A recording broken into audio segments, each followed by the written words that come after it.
Good morning, everyone, and happy Friday. I am blessed. I'm privileged to be here with you in the chat, and it's been a great week for the channel, and I appreciate all the support we've been getting. I appreciate, it was a productive week. It was a productive week in that D-Style and I, both channels, have been doing well, and on top of that, we were able to interview Liam Wilson and Glenn Jennings. So it's been a productive week. It's been a good week. And we found out a lot about what's going on behind the scenes in the boxing world. And the good news as well is we've gotten some clarity, but we're going to get even more going forward. And I'll dive deeper into that as the show goes on. The first thing we'll do is talk about the Ryan Garcia, Devin Haney press conference stuff. And then we'll go a little deeper into the Canelo versus Benavidez stuff. And we've had questions for years, right? Do these PBC fighters, are they being mismanaged, mispromoted chronically, and just don't have the power to get free of those contracts and talk about it with disparagement clauses? Are they complicit in it? And with David Benavidez, we've gotten our answer. We got our answer clarified last night when he was on the Boxing Voice from the clips that I've seen. So that's important. And this week was a good break. We had some great fights on Pro Box TV that we talked about. And Jake Paul's fighting this weekend. I'm not really interested in what's going on with Jake Paul. So we were able to take a break sort of from the action. We got a break from the action and while we got a break from the action, we got a lot of business stuff talked about this week that was important because it highlights why we're not consistently getting the fights in the art form that we love.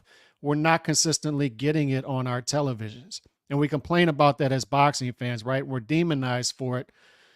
But now we're starting to get more questions answered publicly as to why it is, like when Max Kellerman says, if you have a fight on one corner, basketball game or football game on one corner, everybody gravitates towards the fight.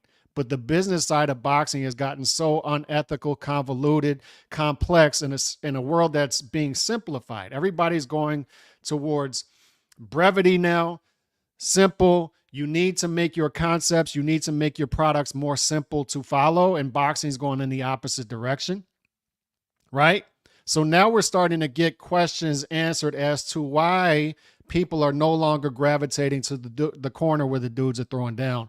They're gravitating towards the street corners where dudes are playing football and wrestling each other with Speedos on half naked. Why are those things more attractive to the consumer now than dudes who are throwing down, throwing haymakers? And it's because of this stuff. And we're starting to get answers as to who's complicit in it. The beautiful thing about this week, it's sort of a reckoning for this organization that I feel for the past decade in boxing has been a cancer to the sport of boxing, that has been a face to the over-marination. Look, fellas, there are three fights.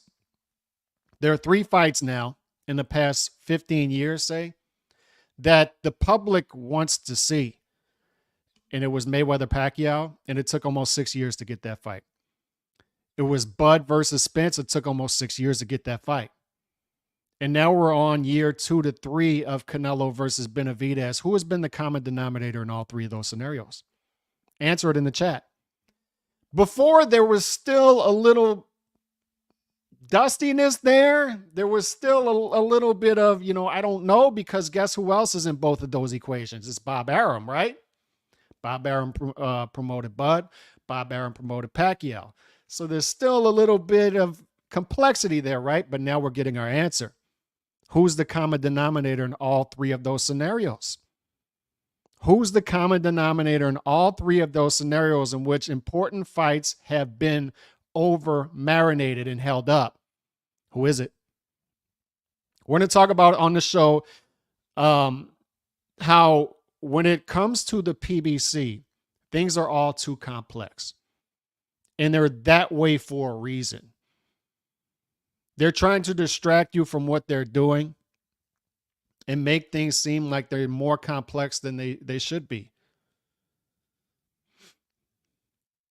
When it comes to Eddie Hearn's a simple dude. And we'll get into that in a minute as we play some clips, but this is the answer. Shout out Toby Bartlett, PBC. Al Heyman. Even before the PBC, when he was in Mayweather's camp as a manager, etc., advisor, right? Al Heyman is the common denominator in all three of those scenarios. He's the one who's been in the picture in all three of those scenarios. Pay attention. Read between the lines. I ain't feeling sorry for Benavidez, Bergavidez, if he resigns to PBC after Vodka. I'm with you.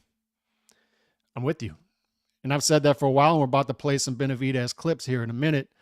Shout out Eric Gomez, Bomb Squad in the building. Ryan acting like such a fool lately. What is happening? And we're going to get into that. Fluffy Toasters 89, appreciate you. Ryan and family were awful yesterday. Hit the like, y'all. Yeah, y'all hit that like button if you do one thing. And happy Friday to everybody. It's been a good week for me. Bitcoin and Ethereum is through the roof. Just closed on a lot. Bought to cop a new truck. And PBC is going under. It's been a good week for me. Not to brag, but it's been a good week. Shout out Wheelchair Man John, Toby Bartlett. Appreciate all y'all for coming through, man. I'm truly humbled that all of y'all continue to follow the channel. And this is our channel here.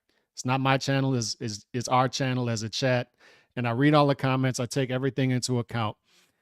But let's just get to it. This is the first clip, and this is from, let's see if, yep, this is clip number 1 that we're going to play. This is the press conference. This is the press conference yesterday. Let me make sure it's up. There it is. And I put, this has to be the dumbest press conference exchange I've seen since About Billions.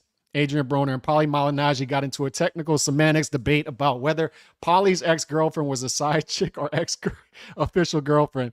Let me let you listen to this clip. I'm sure y'all have seen it, and then we'll dive into this. I don't respect the man with the toupee over there, your husband, because he's bringing up the bullshit. For real. You're a nappy head, motherfucker. Nappy head. I sound like some racist shit. Yeah. Well, hey, that's what he's looking like. He really got a toupee What he's on. looking like. I'm sorry. He really got a You toupee. got a nappy head. Us African Americans, we have more coarse hair than you Latinos. But that don't make our hair nappy. But that does not make our hair racist. nappy. It's called facts. So don't get it confused. I don't care about all facts or whatever you got to say. At the end of the day, we're African Americans and we have a different course of hair. That does not mean that our hair is nappy. I don't respect the man with the toupee. That is unbelievable. That is one of the most unbelievable press conference clips I've ever seen in my life. And Chauncey's calling them cornballs. And this is everybody's sort of reaction to it, right? It's cringe, right? It's kind of corny. It's cringe. And Devin, me and Chauncey have texted back and forth about this. They're not the best trash talkers. They don't have the best delivery. They don't have a comedic delivery to them, right? And they're just not the best trash talkers. They're just not. But fellas, this is what you got to wrap your heads around. And once again, we got to read the market. And sometimes we don't like what the market is telling us, but that doesn't mean you just go out and blame the market. This is what the business dudes do to us, right? The boxing business guys, they come out and they blame us for what the market is doing. It's like, bro, it's the market. What do you want me to do about it? It's like the sun coming up in the morning. You just look at it and you read it.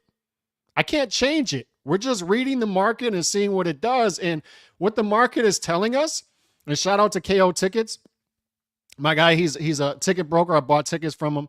And this is his living, right? He sells tickets. He reads the market. He sells tickets, buys tickets, sells them, and gets his margin. And he's saying it on Twitter. It seems like, is this fight selling? You see these guys on First Take. You see them on the Breakfast Club. You see this press conference. They're reaching the market, whether we like it or not. Ryan Garcia, his fans are still attached to him.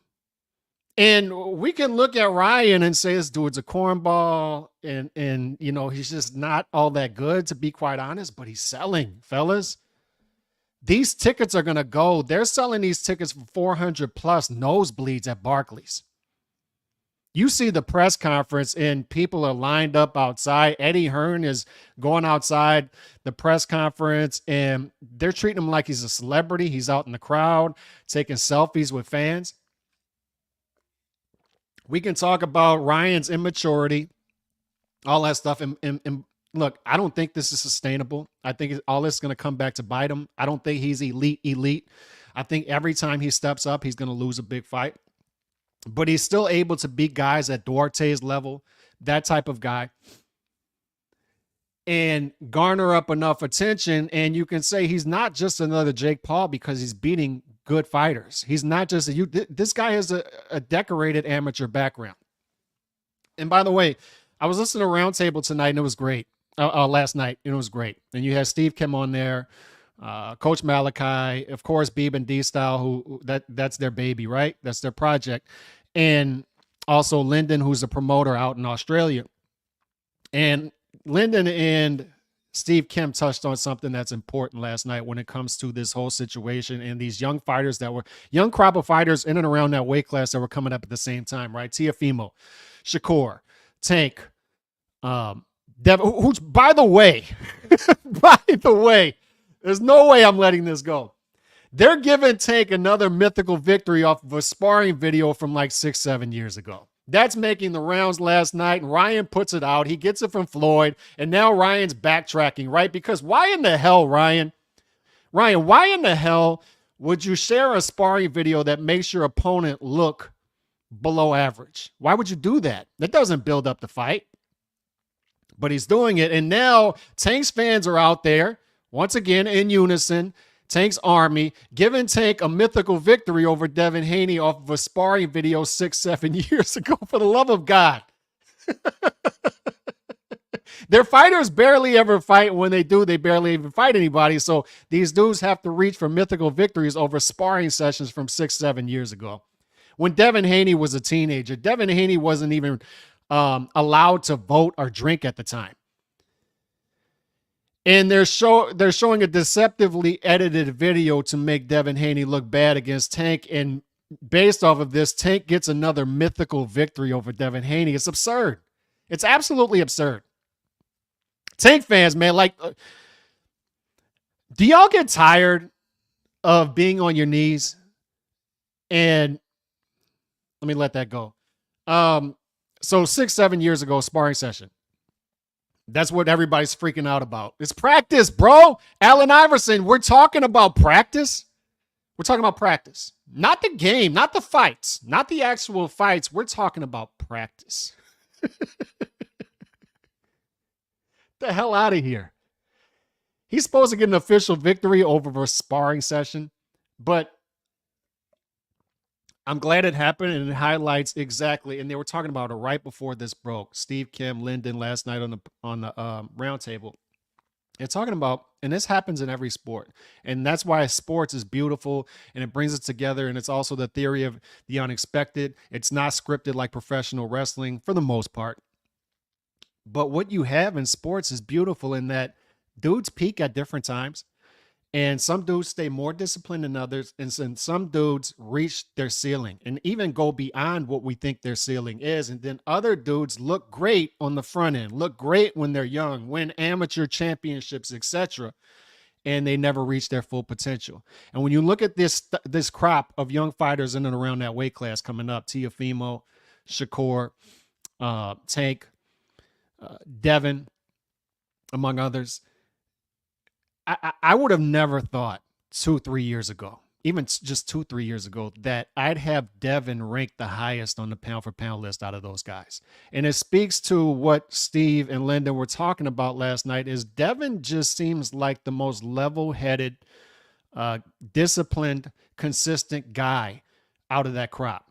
There's no up and down in performances. He's just solid each time. And on top of that, he's disciplined, and his career is being managed good by his dad. It's 1 or 2 fight deal, back to the table. 2 fight deal, back to the table. He's with Eddie. The beautiful thing about being with Eddie in Matchroom is Eddie will let his fighters, he'll have faith in his fighters to, all right, go over there real quick. Go over there and bring the belt back. That's fine. Just bring the belt back. Come back undisputed. And Eddie will allow his fighters to do that, right? He'll allow his fighters freedom to go do that, as Beeb talked about last night. He'll have faith in his fighters to perform well instead of this PBC low risk, high reward model in which they don't trust their fighters to go over there. They don't trust Plant to go over there and bring the belts back. They don't trust Benavidez to go over there and bring the belts back. They don't trust their fighters to do that. Eddie will. And that's why we'll talk about it. The picture will get clearer as time goes on as to who's ducking who has been the obstacle in the way of these fights getting made, the big ones that we've wanted. And there's, like I said, a common denominator in all of those. Mayweather, Pacquiao, Errol versus Bud, and now Canelo versus Benavidez. There's a common denominator in all three of those. There's one guy that has been involved in all three of those. One guy. And when you throw into the mix that Sampson is here saying that he's marinating, openly admitting to marinating Benavidez versus Plant for 5 years. Good Lord. Good Lord. But as far as Ryan versus Tank, it's amazing where we've gotten to where if you look at Ryan, you look at Tank, or Ryan versus Devin, you look at Ryan, you look at Tank, you look at Teofimo, you look at Shakur, and right now, Devin looks like the most level-headed, consistent, disciplined guy being managed the best for the future. Two-fight deal, back to the table. And it's easier said than done, fellas, because it takes faith in your ability because you can do a short-term deal. The bad thing about that, as we've seen in the NBA, sometimes you do a 2 to 3 year deal and you have some bad years and you come back to the table and your market value isn't what you hoped. And that's why these fighters now, and they complain about it years later, and that's why we don't feel sorry for them anymore. And that's why we're starting to learn that they're complicit in this. We've been asking this question for a while. Are they being chronically mismanaged, chronically mispromoted, or are they complicit in this? And we're starting to find out that they are complicit in this PBC low risk, high reward model. We're starting to find that out. So they have no room to complain on the back end because they're not taking risks on the front end. What are they doing? They're taking high minimums per fight, long-term deals because they don't trust their ability. They're not taking risks on the front end. And that's what we've got. So let's get into those clips. Let's look at the first one. This came out yesterday morning, clip number 2. This is Eddie Hearn. And this is Eddie Hearn talking about his conversation with Sampson. And this is absolutely unbelievable. This is the one that originally set me off yesterday. For the fight. And, I like Sampson a lot. And, Sampson says, oh, we'll fight him for free. We'll, all this kind of general stuff. I said, look, if Canelo works with us, we'll make the fight with Benavidez. And he went, yes, no problem. Just give us the US TV on Amazon. I'm like, what? Come on, mate. If Canelo comes with us on DAZN, and DAZN are putting up the money for Munguia and Belanga and all these people, DAZN are going to put up the money for Benavidez. What? Mate, you're a challenger. Do you want to fight the king? Or you just only if it works with your promoter? And look, people miss this. And this is what D-Style and I have talked about in the past, is when it comes to Al Heyman, people will accidentally call him the promoter. And look, that last sentence right there is important because he's telling Sampson, do you want to just do what's best for your promoter, right? And he's talking about Al Heyman.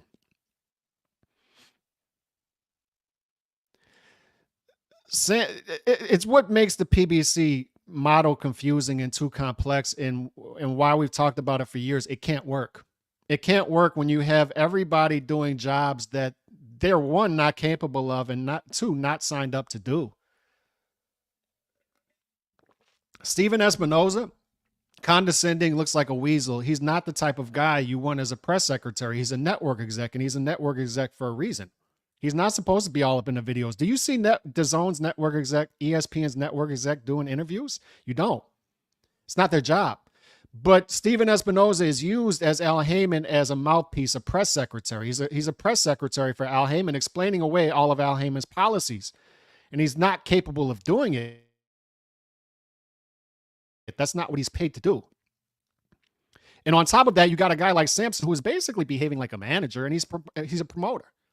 He's almost a sub promoter to the actual promoter, who is Al Heyman, who is working as the promoter and manager. And since he's doing that and calling himself an advisor, he cannot come out and promote things, and he cannot come out and do interviews because the boxing media, even them, would ask questions like, how is this conflict of interest thing working? How are you able to do what's best for your platform at the expense of your fighters? But Eddie Hearn is saying, and this is why we wanted David Benavidez Monday. Me and D-Style said it. We're not here trying to make David Benavidez look bad. We want American stars. We want to cheer for David and Boots and Tank and Teofimo and all these guys. We want American stars. We want this sport to thrive. So we're saying, David, please, we're saying this on Monday. Look, Canelo's gone. Please come out and say you're willing to go fight on DAZN. Please, please, please say it. Just say it. Get out ahead of this. And then we're back to square one, and Canelo has to see you.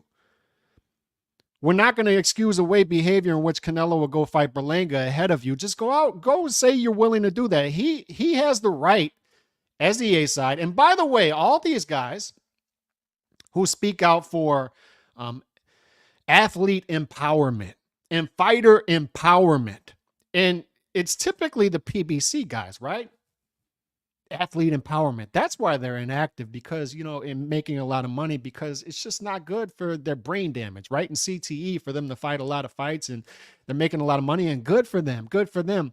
But those guys, when it comes to Canelo, it's not good for athlete empowerment, right? Even for, and nobody's feeling sorry for a dude making $35 to $55 million a year, right? Or per fight, right? But it's not good for athlete empowerment when you see Canelo, who's the face of boxing, get jerked around when it comes to contract and contract negotiations and them pulling the rug out for him. That's not good for athlete empowerment, right?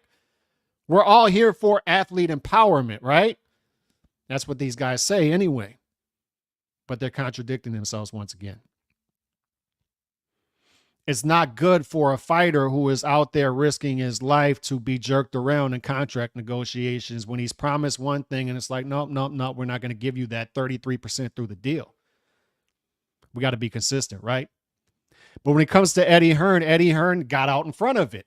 And he knew that the boxing media was not going to ask this question. The Boxing Voice tried to ask it of Benavidez last night, but even Ness, and I appreciate Ness and great platform, but even he botched the question because he didn't ask it correctly. But Eddie's coming out and getting in front of it and said, I talked to the source. I talked to Sampson. And he goes on IFL TV, this interview right here, and says, I talked to Sampson last night and asked him, are you willing to come over there? We want to make the fight. We're approaching you. As the A side, we're approaching you and saying, we want to make the fight. Are you willing to come over here? And Sampson answers and say, we want US TV rights for Amazon. Are you insane? Are you absolutely insane? Based off of what? Based off of what leverage? And this is the problem, is it's looking more and more like this is just a clout chase for Benavidez and his team. It's looking more and more like this is a Tank Davis theorem all over again. It's looking more and more like David Benavidez has become the super middleweight, light heavyweight version of Tank Davis. Clout chase the guys above you, low risk, high reward. No questions asked. And Eddie Hearn, you saw his face. You saw his facial expression when he's explaining this conversation. And that's the same facial expression I had when I'm listening to this interview. It's like, you're not willing to come over to DAZN? Are you insane? US TV rights. Are you insane? They're not even exercising the leverage they have. They're not even waiting around to March and pushing the WBC to strip Canelo. And if WBC is not going to strip Canelo, at least try to force them to do it. They're not exercising any of the leverage that they have. Dude, fighters used to go through the mud to get fights like this, fight after fight after fight after fight to get fights like this, and basically cut off their left nut to get fights like this. And you're not even willing to do the easy part and say, I'm just willing to go over there and fight on that network. Why is Benavidez worried about what network he fights on? And let's play the interview in a minute. Let me get to some super chats real quick. Benavidez officially not going to DAZN. Ness interview. Yep. Appreciate the super chat, Remy. Great Eddie Hearn video. Once again, appreciate the super chat. And y'all get those likes up. Hit that like button for me. Appreciate that, Remy, and always appreciate the support, bro. Hope everything's going well for you out in the West Coast. God bless you and your family. Edward Castillo, God bless you and your family. $3 super chat, super sticker. Appreciate you. And appreciate everybody who continues to come through. Nando Yamas, shout out to you. God bless you and your family. Wheelchair Man John, same thing. Everybody in the chat. Let's just get to this. This is clip number 3 right here. And the reason I chose this video is we need to be careful with confirmation bias. So what I do is I always want to check myself, because if it's not the truth, it's not worth fighting over if it's not the truth. So I'm looking for the anti-Canelo stuff online. That's what I want to do, because I want to look at their angle from this. I want to see how they look at it. And I want to see the videos that they post and the information that they post that could make Canelo look the worst, to see, all right, maybe they have an angle. And I want to check my confirmation bias, because obviously over the years, I've developed a understanding of PBC, and I think I have a solid foundation on why I've come to that conclusion. But I want to check that to see if it checks out. Does it check out? And the reason I chose this one is, I mean, you look at this right here, not to point this guy out, but it's got 614 likes, 131 reposts. And the guy's saying 60 million to 5 million is wild. David was willing to fight for less than 8%, including the pay-per-view revenue, and Canelo still found a way to duck. We should boycott all his next fights. This man is a disgrace for all the Mexicans. He doesn't represent y'all well. So that's obviously what this guy's doing. And he picked this clip. He picked this clip right here to support what he just said. And that's why I see this and I'm saying, all right, let me watch this one, because this is obviously coming from an anti-Canelo angle. So let me see if the guy has a point. Let me see if confirmation bias is getting in the way for me. Anyway, I want to see what the other side is saying. I want to test my thoughts. I want to test my theory constantly to see if it holds up, because I think that's the correct way to handle just life, not just boxing, but just life. So let's see what this clip is. A buyout of your PBC contract across the street for the Saul fight. Fuck no. Look, and that's what I was saying earlier. Dudes, listen to this question again, and shout out to Ness. He's doing great work out there, great platform, but I don't really, the question should be simpler than this. A buyout of your PBC contract across the street for the Saul fight. Are you willing to have a buyout of you? I want these dudes to just ask, are you willing to go to the zone? Just don't get in the weeds with that. Stay with who you want. That's fine. If you want to stay with PBC, you want to stay with Samson, that's fine. But are you willing to cross the street?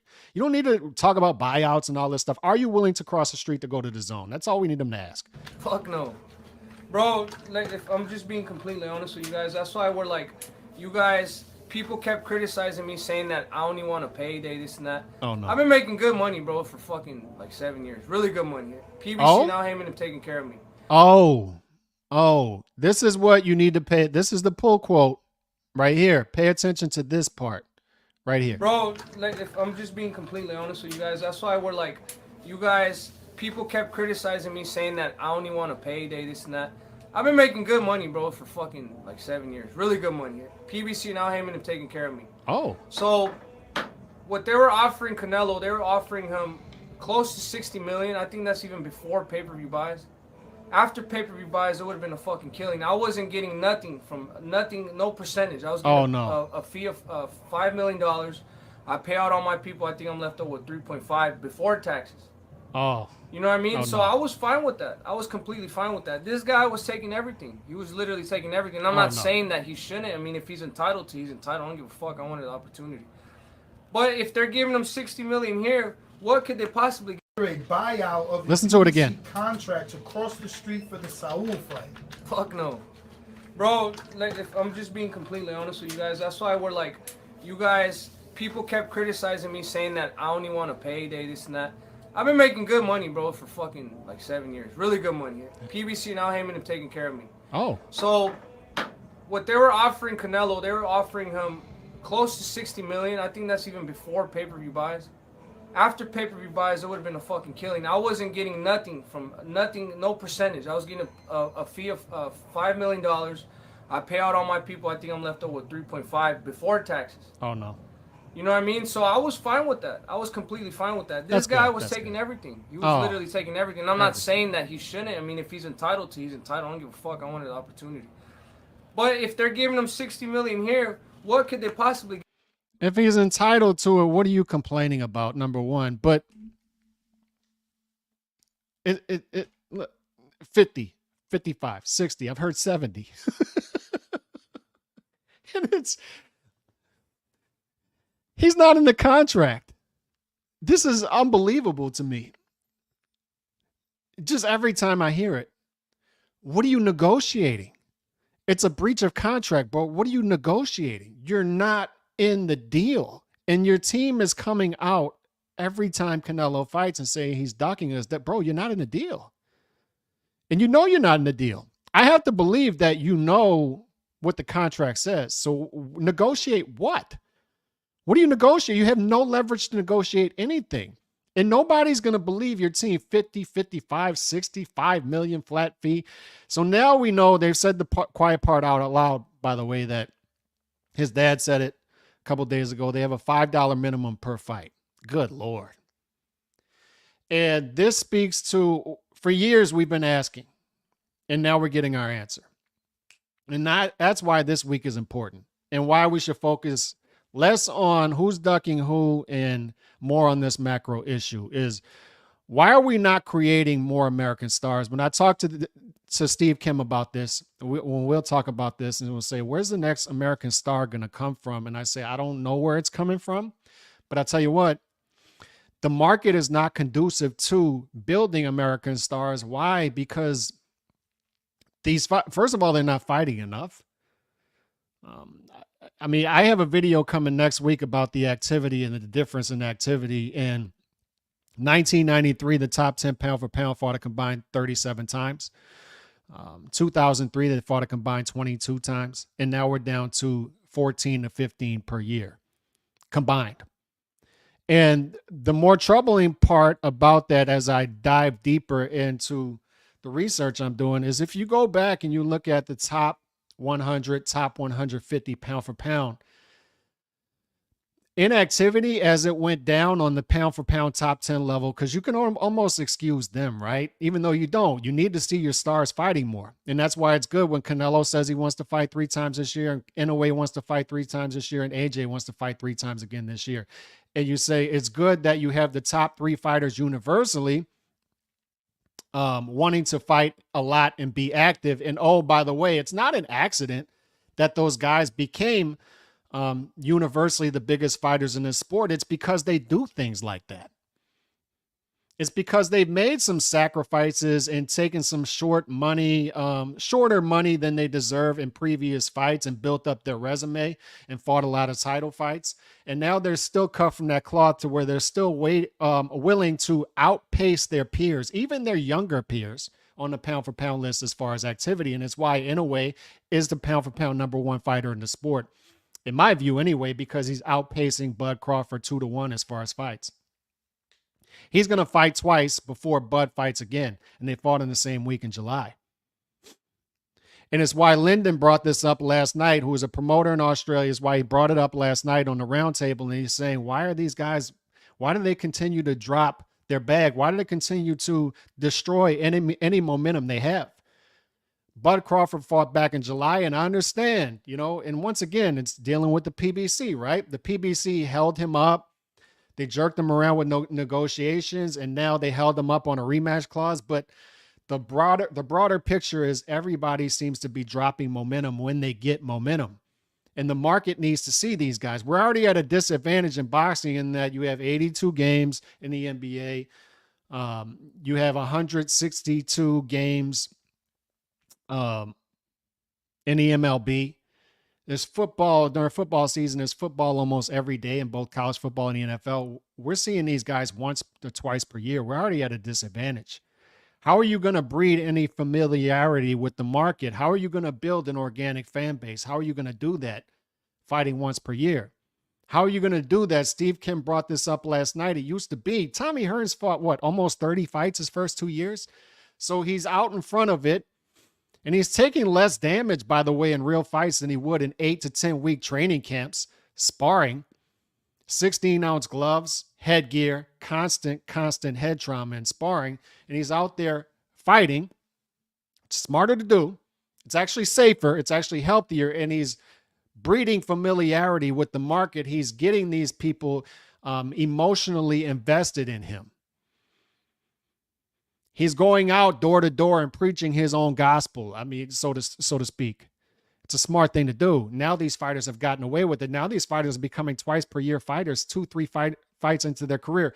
The inactivity level has dripped all the way down to top 150. And that's the video that I dropped last November, and I'm about to do an update, is the 1.3 to 1.5 average per fight is not just the top 10 pound for pound. This is the red flag. Is, yes, we saw the inactivity level go down as far as top 10 pound for pound. You can almost excuse that away because these guys have put in the work already, right? But when you see top 50 fighters, pound for pound, using BoxRec, top 100 pound for pound using ESPN, I'll use 3 or 4 different lists and it tells the same story. Is you get down to the top 150, these are top 150 pound for pound fighters in the sport, fellas. And the average fight, the average activity per year for these fighters is still 1.3 to 1.5. So you have a case now in which these fighters aren't putting enough work to become stars. We've talked about how we're still developing talent. We're still developing it. Look at Top Rank's young roster. The talent is still out there. But something is broken from the prospect level up to the elite championship level and building these guys into stars. It's why we only have 18 belts out of the 68 in America, and Japan's about to catch us. Mexico's in the double digits. Japan's about to catch us. This is not normal. The system is broken. And when you see guys who are becoming prospects of the year who are fighting 4 times in a year, it used to be normal for prospects to fight 10 to 15 times per year, monthly, at least bi-monthly. Now you have prospects fighting 3 to 4 times per year. You cannot build stars this way, fellas. You can't do it. But to the much broader picture this week, and what we're finding out is, we've always asked, are the PBC fighters complicit in this low risk, high reward model?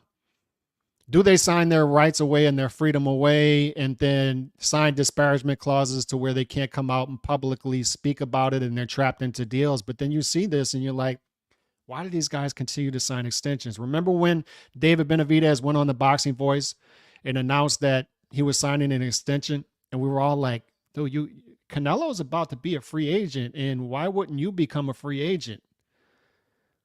It's just maddening decisions that you're seeing, and you start to question things, and you start to say, do these young American fighters really want the fights? Do they really want to fight? And now we're starting to get answers, because you hear David Benavidez in this interview, and what does he say? And this is the pull quote of the interview. Everybody's focused, and this is what I'm saying, is we try to check our confirmation bias here, and I go out and I search for any angle. The guys that are out there saying Canelo is ducking and Canelo is terrible for the sport, and Mexico and Mexican fans should be ashamed of Canelo. All right, I want to look at this. I want to look at what these guys are saying. So maybe they have a point. Let's see. Let's check our own bias over here. And then this is the video they share. And I'll say, this is supposed to make Canelo look bad? Because I'm seeing the opposite. I'm seeing the opposite. We've questioned for years how Andre Berto gets a payday on the way out against Floyd Mayweather. It's like, why they do Floyd Mayweather versus Andre Berto now? Why is that? Why is it when Canelo signs over with the PBC, 3 names are on it, and it's Mel, Maul, and Errol Spence? So are these guys being asked, and this is where the conflict of interest comes into play, and we call it a conflict of interest and we start blaming Al Heyman, but when these fighters are complicit in it, and they're making easy money on the front end, and they're being asked to make some sacrifices on the front end because we're taking care of you as far as high minimums, right? And we're promising you things. It's not going to be in writing, but we'll promise you things on the back end. We'll promise you retirement packages, right? Andre Berto fighting Floyd Mayweather.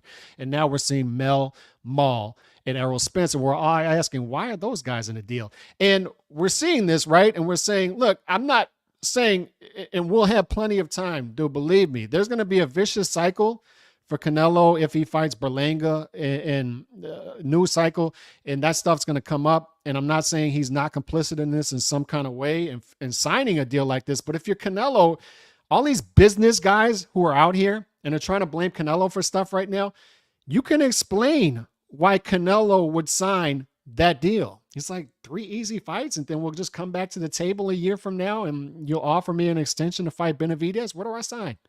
Mel Mall and Errol? Get the hell out of here. Get the hell out of here. I just beat up on those guys. I'll dribble Errol's head into the 17th row. It's fine. Whatever. What do I sign? But for Benavidez, how do you explain this away? What's in it for him? What's in it for him? He's being used as leverage to get Canelo over, and then he's not even on the paper, and then his team is going to come out and clout chase and act like Canelo's ducking him. Bro, you're not on the paper. You're not on the contract. What are you talking about? But you hear it in this interview. He's saying, I've been getting paid great for 7 years. Al Heyman has been taking care of me. The PBC has been taking care of me. We've all been asking questions. Why don't these guys leave, right? And is David Benavidez, if he really wants this fight, will he leave? Or will he force his team, like a Stephen Fulton Jr. last year, to give him the fight? Errol Spence Jr. dragged Al and Steven and all these guys over. Everybody's out there saying that the PBC was wheeling and dealing last year and getting aggressive with fights because they wanted Showtime's contract to be renewed and they knew they had a big year. That's false. And we know that now. That's false. Why? Why do we know that? Because we know that Errol Spence Jr. dragged the PBC over there to fight Bud Crawford, kicking and screaming. They did not want that fight. And we see why they didn't want that fight. We saw it in the second round, as early as second round, why they never wanted that fight. They didn't want that fight last year. Errol had to go out and continue to force it, right? And Bud had to go out and get guaranteed money for himself to make that fight. And then Tank and Ryan, they made Ryan jump through all kind of hoops. And Golden Boy's warning Ryan, don't do this, don't do this. And Ryan takes them dragging and screaming. And then they're like, all right, Ryan wants to come over here, 10-pound rehydration clause, catch weight. That's fine. These fights would have never got made had it been up to the PBC. But we see David Benavidez say, 7 years. I've been getting paid well. We know now his minimum is $5 million per fight, which good luck, man. You're going to have to put that guy on pay-per-view after pay-per-view after pay-per-view because you can't afford that overhead. And by the way, somebody's sending me videos right now about Dan Rafael on his podcast earlier saying that March 30th might be a one-off for Amazon. I don't know. I'm hearing March 30th is solid, by the way. That's what I'm hearing. I'm hearing March 30th is going to go through. It's going to be fine. It's a low-budget pay-per-view. It should be fine. But after that, I don't know as far as Amazon. I don't know how long they're going to be around. We know they're going to eventually going to go away, right? Because that's the track record of PBC. They're not going to keep a budget.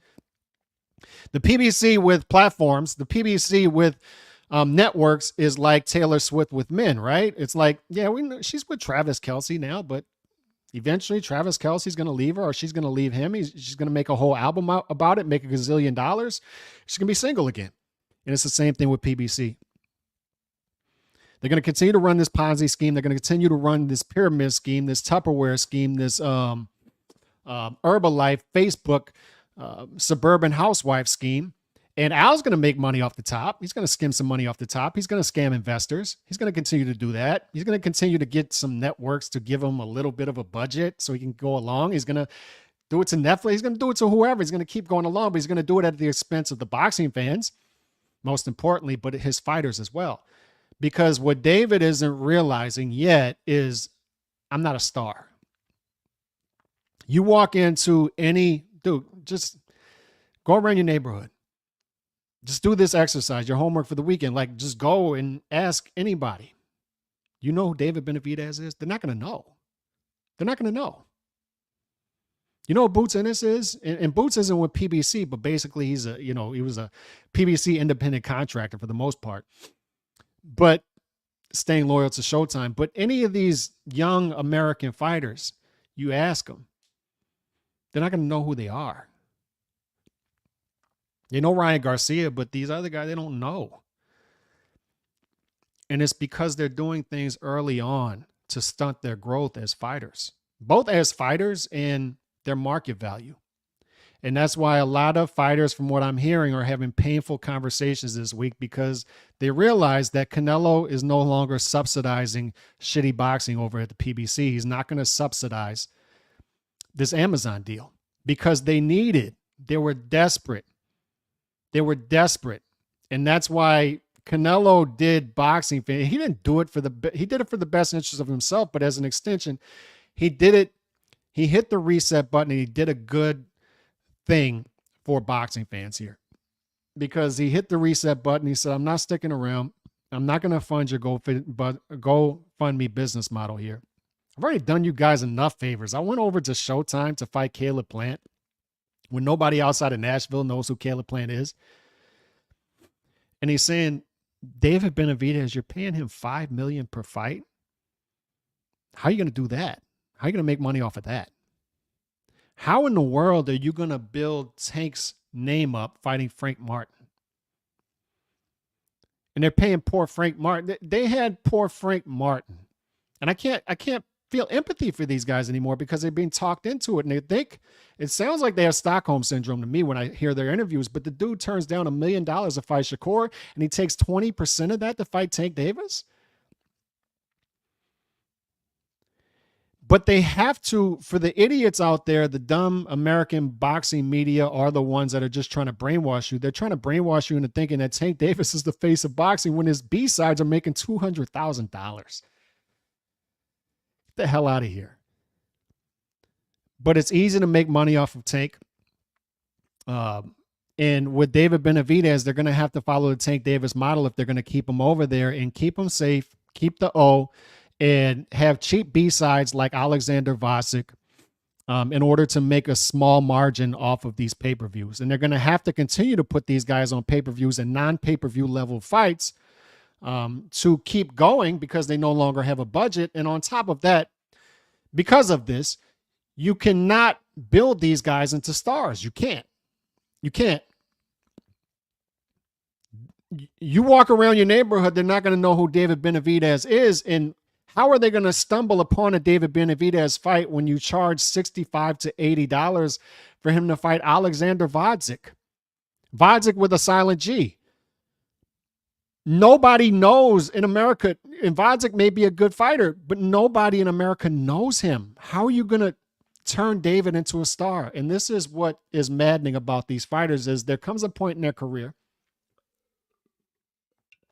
where they start to ask questions and their rabid fans get upset, right? He's giving you the fight you want now, so why don't you support it? Bro, you have to breed familiarity with the market. So for 7 years, he's been getting paid well, but he hasn't been giving the market the fights that they want. So now all of a sudden last year, he finally has a good year, gives you some fights you want, but it doesn't work like that. The market is already turned off by your behavior. The market is turned off that you fought David Lemieux once in 2022, right? And it's the reason that Jaime Munguia can come into your hometown and outsell you. It's the reason you can finally fight the fights in Caleb Plant and Boo Boo Andre, and the pay-per-views aren't there yet because you didn't build a pay-per-view audience. How are you going to do that? By getting paid well for 7 years, and then your promoter, Samson Luka Wicks with 27 chains, is going to be bragging openly about the only fight that you had fought up to that point in Caleb Plant that they marinated for 5 years. Are you insane? Why are you saying the quiet part out loud? You're openly admitting to marinating the only fight that you've been in. And you're the face of this, bro, because they're supposed to be working for you. So when Samson's saying he marinated a fight for 5 years, you did it. He's supposed to be working for you. And there comes a point when these fighters are wondering, why am I not a star? And it's because of this. You're allowing this to happen. You're complicit in it. We know that now from the interviews that you've done this week. You're complicit in it. We've been asking for a while, are these fighters going to take control of their career? Are they upset on the back end because they're not doing interviews talking about this stuff? Now we know. He's saying, Al and PBC have taken care of me. So obviously he's happy with his career up to this point. Al and PBC, they've been paying me well for 7 years. I'm getting paid $5 million per fight already. So, you know, $5 million for Canelo, I'll do it for the good of the sport. I'll fight him for free. Sure you will. Sure you will. If you're willing to fight him for free, then why not just go over to the zone and fight him? Like, well, that'd be simpler. You can still get paid $5 million. After you pay everybody out, you're still making 3.5. Even after taxes, you'll get about, you know, a little over 2. It's the biggest fight of your career. And I don't even believe that. The dude's going to get paid way more than $5 million when he fights Canelo. Like, stop the cap. Nobody believes anything coming from that camp anymore, especially when you're whining and moaning when you're not even on paper, bro. Bigger cup, right? But what are you whining about? Like, your team didn't even care enough about you to put you on the paper, or it's just all a clout chase. Either way, it's not good for you, but these dudes want to be Canelo without putting in Canelo work. That's what it looks like to me. Mayweather is out here advising fighters to do low risk, high reward because you can't feed your family legacy. But what he's not educating them on is it took 11 years before Floyd got that Oscar De La Hoya fight that turned him into Money Mayweather, right? And he's having these guys run the Money Mayweather portion of his career. That's the blueprint that he wants them to use, but it doesn't work. The market is not going to be fooled. And if they are, it's only going to be short term. It's not going to be sustainable. It's why Jake Paul is having to veer off and actually fight fights if he wants to stick around, right? You can only trick the market for so long. And it's why if Ryan Garcia continues to lose big fights, eventually he's going to fade away.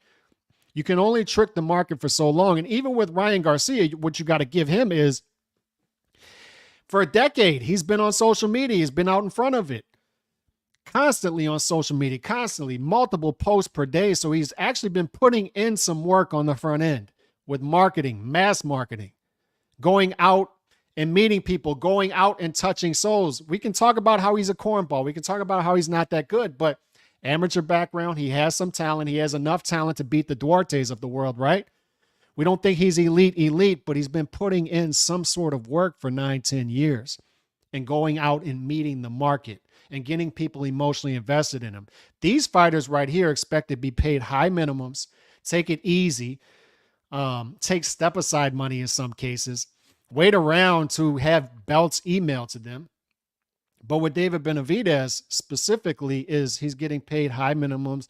Al and the PBC are taking care of him, right, on the front end. And then he's wondering why 9 years into his career, he's not a star. Look at the dichotomy here. And people are wondering, like, look, this is not going to age well for the Benavidez team, this right here. And Canelo is going to power right through that. So you ask yourself, why? Why? For the Canelo fans out there who may be nervous about that, this situation, I'm going to tell you, you don't have to be. You don't have to be. And I'll elaborate. The dichotomy here is Canelo on the front end took half the money to fight Trout off of Mayweather's pay-per-view undercard, right? Roberto Diaz talked to us about that. Goes out and fights Mayweather at 23 years old. And I was at the fight. And I remember after the fight, Canelo's fans are still having a blast. I'm like, man. And they're just saying, he's young. He's young. He'll be fine. He'll back. And then he fights Erislandy Lara like a year and a half later. A fight everybody said he was going to duck. He fought it. And then he takes the B side against Cotto to get the lineal title. And then within 18 months of taking that lineal title, he does something that the two lineal titleists before him, Cotto and Martinez, refused to do. And he signs a fight with Gennady Golovkin, and he ends up fighting him 3 times. He ends up moving up to 168 and unifying the whole division within 11 months, and fights 4 times within that 11 months. And some of his peers within those 11 months fought once. So he's outpacing them, even though he's the bigger star. So what I'm saying is he's building up a track record. He's building up a lot of forgiveness from the fans. And the media did not build Canelo, so they cannot separate him from his base. Only Canelo can separate himself from the base. He's the one who built it. The only way he can do that is by not fighting the fights. And this is where it starts to get a little sketchy for him, right? Because we can say, and this is where it gets easier to follow. And this is why it's a good thing that Canelo left. One of the many reasons it's good for Canelo that he left is Eddie Hearn gets it. Eddie Hearn understands. He's seen the mistake Oscar made with Canelo. Lyndon pointed this out last night, and it was an important point. It's probably one of the most important points of that roundtable discussion last night that I saw. Lyndon was on it last night, and Lyndon said, Eddie Hearn's probably and Lyndon's a promoter, and he said, Eddie Hearn's, I think, the best promoter in the game right now. And why would he say that? He's saying when he allows his fighters to go, he'll have faith in them, right? And go over there and get that belt and just bring it back. That's fine. Just go over there. That's fine. Go over there, go and bring it back. But on top of that, with Eddie, when a fighter leaves him, you saw how professional he was last year. And Eddie didn't have the best year last year. Now he seems to be on fire, right? But it's the ebbs and flows. It's how the landscape changes. It's why Beeb said last night, long-term deals are not conducive with the boxing world. And they're certainly not conducive with today's market. You want to stay free. And these fighters, unfortunately, like David Benavidez, are signing their lives away. But when it comes to Eddie Hearn, when a fighter leaves, he doesn't burn bridges. He allows that bridge to stay open to, all right, good for you, man. Canelo, you're going to get your bag. It's what good managers do. Like when you quit a job, right? When a good employee quits their job and puts on their 2-week notice and all that stuff, they keep that bridge open and keep it professional to where on both sides to where, maybe we'll be able to work together in the future. We've seen Bob Arum sort of drag some fighters, right? When they leave. So we weren't making money off that guy, blah, blah, blah, blah, blah. That guy didn't even win that fight, blah, blah, blah, blah, right? And we've seen Oscar do it with Canelo. And now we've seen PBC just unbelievable. Just unbelievably drop the Canelo bag. And they're sending out a bad signal to other fighters by saying, basically what they're saying, and the maddening part about this is they're the ones leaking this information, because Canelo's been mostly silent on this. And what they're saying is, and what other fighters, I'm sure, and they're talking to their managers about, is if they're willing to do this with Canelo, what would they do to me? Because I'm nobody. They're burning a huge bridge here, not only with Canelo, but other fighters. With Eddie, he gets it. When a fighter leaves for greener pastures, at least for short term, he'll say, good for you, man. Go get your bag. We might work together in the future. And he's always kept that bridge open with Canelo. Go over there, get that bag, bro. Go fight Caleb Plant on Showtime. That's fine. And come back. Yeah, I understand 3-fight deal. It's for 15 months or 12 months, however long it's going to be. September, May, September. So 12 months. And then, we'll talk again. Good for you, Saul. Good for you. He calls him Saul, right? Good for you, Saul. Good for you, Saul. And he keeps that bridge open. And another thing that I love about Eddie, and why this is going to be more clear and concise going forward and easier to follow, as opposed to PBC. And shout out D-Style Boxing. Appreciate you. And great job on the round table last night. That was fire. David needs to be willing to go to the zone, period. That's it. We don't have to ask questions. We don't have to get in the weed. We don't have to make this more complex than it needs to be and say, are you willing to buy out your company? No, just you can stay at the PBC if you want and all that stuff. Just, are you willing to go to the zone? Just make this simple. Make it simple. And if he says no, we don't want to hear what comes behind that. No, the answer is no. All right, you don't have to finish. You don't have to finish. I don't need to hear another minute of clip. The answer is no. The answer is no. Okay. You don't need to. No, David, you don't need to finish. You don't need to finish, bro. No. The answer is no. Okay. Got it. Shout out to Stanley, by the way. Heavy ass cup. But the other thing that I value about Eddie as a boxing fan, and they all have their flaws, right? Eddie's no different. Eddie's not above that. He has his flaws too, but things are more clear and concise when he gets in the picture, especially with Canelo. How it works with Canelo when it comes to Eddie specifically is Eddie is Canelo's mouthpiece. And that's the good thing about it. And shout out to D-Style. He's talked about this. The frustration with Canelo sometimes and why it wasn't conducive with the PBC. Like that's just not going to work because the PBC works in shadows. And we talked about the model, how it just doesn't work, right? And it's too confusing. It's just way too complex. It's not transparent enough. They work in the shadows, and that doesn't work with Canelo. Why? Because Canelo doesn't feel the need to come out publicly and explain things away that some of the public may have an issue with, right? And what makes it easier to follow when Canelo is with Eddie, and why that relationship and marriage is beautiful is they sort of feed off of each other and they work to each other's strengths and weaknesses. So when Eddie gets in the picture, Eddie's everywhere.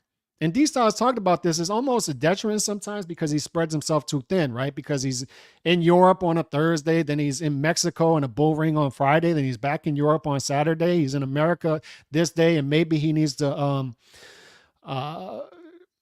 delegate a little better, right? But he's everywhere. You got to give it to him. He is everywhere, and he's constantly doing interviews. It's the dichotomy with the PBC, right? The PBC, too confusing, too complex. Matchroom and Eddie, more transparent. And Matchroom and Eddie, much different. Eddie, much different than Al. Al, you'll never see him. He's a hermit. He's somewhere in Ohio in a mansion, and he never does interviews. You never hear him. Some people out there still think this dude is Sam Watson. You'll never see him. You'll never hear from him. With Eddie, he's everywhere. Eddie's doing interviews every single day, sometimes multiple interviews every single day, wheeling and dealing, answering question after question after question. And one thing I've noticed when it comes to Eddie and Canelo, if you look at the track record and you go back and look at interviews before fights were announced, he's speaking for Canelo. That's Canelo's mouthpiece. Canelo and Eddie Reynoso, it's easier for them in that case, and why they prefer to work with Eddie is they tell Eddie what they want, and Eddie goes out and tries to get it done. And it's that simple. And Eddie Hearn can be their spokes on top of their promoter. He can be out there and be their press secretary. They don't have to come out and do interviews. They tell Eddie what they want. Eddie goes out and says, this is what we want. This is what we're doing. And he's transparent about it. And he's updating the boxing public. And that's what we appreciate. We don't appreciate the PBC model because they're never updating us on what's going on. It's always shadow type stuff. They're always speaking out of multiple. It's too confusing. The David Benavidez thing specifically. His dad saying multiple things over here. Samson Luka Wicca with his 27 gold chains is saying something else over here. Al's quiet. David's coming out saying we're not willing to go to the zone and 5 million, 55 million. It's too confusing. Get a PR team. Get somebody to come out and speak for you. It's too confusing. With Canelo and Eddie, it's simple to follow. And what has Eddie told us since Monday? What has Eddie told us since Monday? He's saying Saul wants to fight 3 times this year. Wants to fight May, September, December. Saul wants to fight Munguia. We got Munguia over here. We got Berlanga. That's no secret. That's going to be 2 of the fights, right? That's no secret. And it's going to be Munguia in May, and it's likely going to be Berlanga in September. None of us like the Berlanga fight, but we say, this is why I don't like people talking in absolutes when it comes to Berlanga fight. People are out there writing articles and stuff saying Berlanga fight's not acceptable. Are there terms in which it is acceptable? Is it acceptable to you as a tune-up? Would you rather see Saul fight or not? So what I'm saying is, if Canelo wants to fight 3 times this year, does everyone need to be a banger for you? So if he comes out and fights Munguia, Berlanga in September, if it's an Avni Yildirim situation, right? If it's sandwiched in between 2 fights, would you rather see Canelo just skip the Berlanga fight in September and fight in May and December? Would that be more acceptable to you? Because to me, I'd rather see Canelo fight 3 times. So Munguia, Berlanga, and Benavidez in December, or the winner of Bivol versus Beterbiev in December. But Eddie Hearn has come out, and this is why I like this relationship with Canelo and Eddie Hearn is if Eddie Hearn's saying it when it involves Sal, that means he talked to Sal specifically about it, and he's coming out and saying this is what Sal wants. He's not going to come out publicly and say something that Sal doesn't want because he doesn't want to piss him off. He doesn't want to make the same mistakes that Oscar has made. And Oscar still, man, like last night, I'm sure he's sniffing cocaine or whatever he's doing, and he's on Instagram and swinging around women's bras and stuff like this. He's all over the place, right? He can never just lock in and focus. When he focuses, it's beautiful, but when he's not focused, it's something else. Eddie Hearn is positioned good because from things I'm hearing with Top Rank, they may or may not be long-term players in the boxing game 3 to 5 years from now. Eddie Hearn's positioned well here because PBC is taking death blows. Oscar's inconsistent.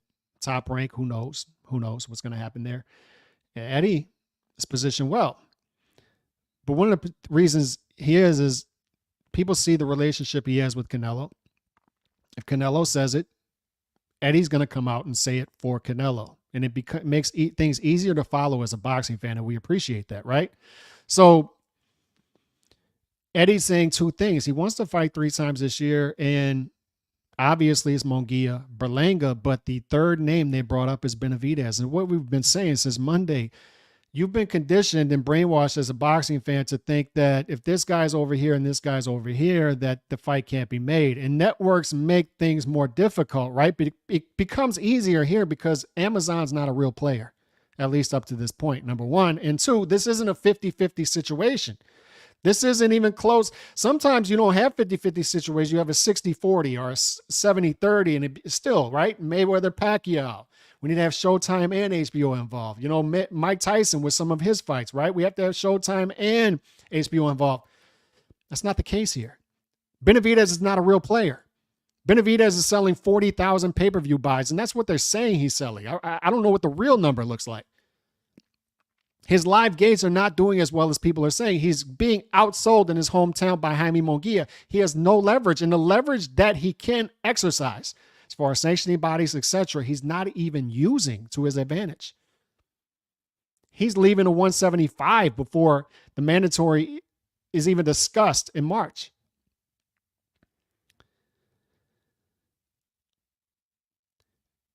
But Eddie has said, Benavidez, we're willing to do it. He got out ahead of this. And this, me and D-Star were saying Monday, Benavidez needs to get ahead of this, beat them to the punch and say, I'm willing to go to the zone. And he doesn't do that. And Eddie beats them to the punch. I went out. I talked to the source. I went to talk to Sam Wiggles. And, you know, we had a FaceTime, and he's blinding me on a FaceTime because of his 27 shiny gold chains and his hair gel. And it was kind of blinding. But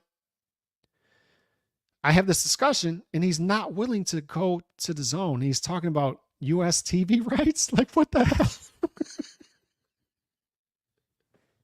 US TV right, bro? You want US TV rights? Who the hell are you? Imagine having that conversation. I just closed on a lot today that I built a house on, and I tried to lowball the builder on the lot, and he just came back to me. He's like, bro, you got no, like, I'm sorry to tell you, you got no leverage here because I was offered this. And he shows me when he was offered this. And I'm like, yeah, I got no leverage. Either I want it for the list price or I don't. I knew I had no leverage. David has no leverage. David, you have no leverage, bro. What do you mean? US TV rights. You see Eddie's face in this interview with IFL TV. He's like, US TV rights. And he's saying at the beginning, I like Samson. You know, I like him. I like his 27 gold chains. You know, I like the fact, I like slick tongue. He's wheeling and dealing, selling lemons, right? I like him. And he's saying Benavidez is willing to fight for free, which is a hell of a negotiation tactic right there. Beautiful negotiation tactic saying your fighter's willing to fight for free. but he wants US TV rights. It's like, how about no? How about the answer is no to that? You want what? You want US TV rights? That's it? That's all you want? US TV? How about no? No. That clear enough? No, you don't get US TV rights. Sorry. What? It's so laughable. You want US TV rights. Are you insane? And Eddie, the facial expression he makes when he says that, like, what? US TV rights? He speaks for us when he does that. It's like, US TV right? What are you talking about? What US TV? Amazon? Amazon, which might be gone March 30th. Poor Tim Tszyu, by the way. Tim Tszyu, I'm watching this Australian rugby thing this weekend, and they wanted this fight this weekend in Vegas.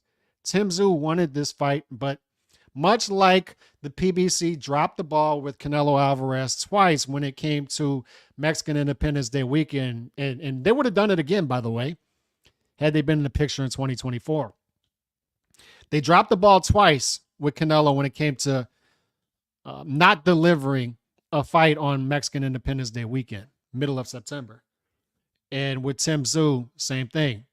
There's an Australian rugby event going on out there. Many Australian fans out in Las Vegas, and that's why Tim Tszyu's team wanted this fight this weekend in Vegas, but instead they're putting it on Easter weekend. And any other weekend in March, I would have been there. I can't get away from my family on Easter weekend to fly out to Vegas to see Tim Tszyu fight because I want to support him and his team. I can't do it Easter weekend. That's who we're talking about, fellas. That's who we're dealing with. And that's why fighters cannot become stars in this model. This is just an atrocious model. They can just continue to drop the ball at every turn. US TV rights? Are you insane? Eddie's face was just, it was our face, right? But Canelo is out there, and that's why this has become very clear going forward, is Eddie Hearn does a very good job with Canelo and getting Canelo's talking points out there, because Canelo and Eddie Reynoso would rather just fight and get things done and have somebody else get things done. Canelo could have became his own promoter at this point. He wants to fight. Give me my money. And it's what makes the Canelo relationship easy with his fans, right? We just give the money and he goes out and fights the fights. Eventually, it's easy for us, right? It's the ease of purchase, the ease of this relationship. And I don't understand the fans who continue to be out here and cape for guys like Benavidez and Tank when you're doing the heavy lifting as the boxing fan, because you have to come out and consistently and constantly explain this stuff away that doesn't make any sense. It does not make any sense. It does not make any sense why you would drop the belt twice on the scale. Number one, you lost your belt twice. And then the second thing is, once you start to right the ship and you get Canelo over, you're not on the paper, bro. Like, what are you talking about? You're being ducked. You're not on the paper. Your team didn't even put you on the paper. And then three, the leverage that they can use, that's there for them to use, the little leverage that they have, they're not utilizing. And you're coming out and you're saying in an interview, you're admitting, I've been getting paid well for 7 years. Like, I'm just doing this out the goodness of my heart, taking $5 million. I'm doing it for the boxing fans, right? No, you're not. We don't believe you. We don't believe you. You don't have the track record. We don't believe you. You've been getting paid well for 7 years. Al and PBC have been treating you well.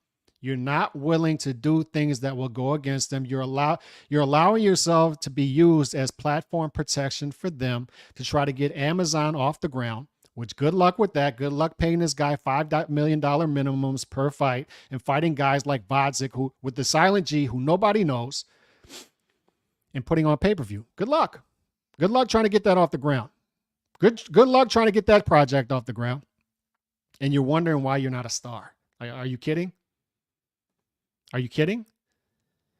These dudes want to be Canelo, but they don't want to do the Canelo work. These dudes want to be the face of boxing, but as D-Style says all the time, they don't want to do face of boxing shit.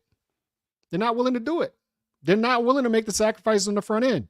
They want to do easy things on the front end, take it easy, have their promoter marinate fights for 5 years, etc.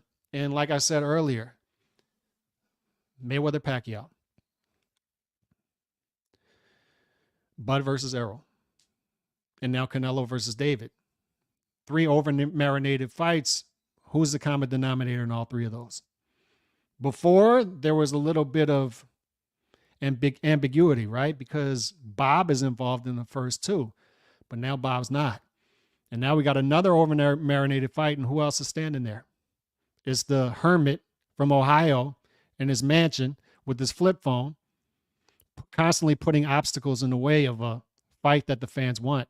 And I'm supposed to sit here and not be happy when I learn that this could be the death blow to them? No, hell no, I'm cheering. I hope PBC fails. I hope it goes away. I think it's a cancer to boxing. I want to see it destroyed. I want to see that hermit from Ohio in his mansion have as little power in the boxing game as possible, because I know that gives me more power as a boxing fan. I'm not going to be stupid enough like these dudes to think that since we have more platforms and more players in the game that it's better for boxing. Why would you cheer against? No. Addition by subtraction. Get this dude the hell out of the sport. Get this dude the hell out of the sport. Get his disheveled, flip phone having ass, hermit looking ass in his Ohio mansion looking ass dude the hell out of the sport. Have him go promote concerts again. Get him out. Get him out. Don't care. And forgive me for laughing if I see a dude out Al Heyman and Canelo. Forgive me if I have some fun at the expense of that. This dude out Al Heyman.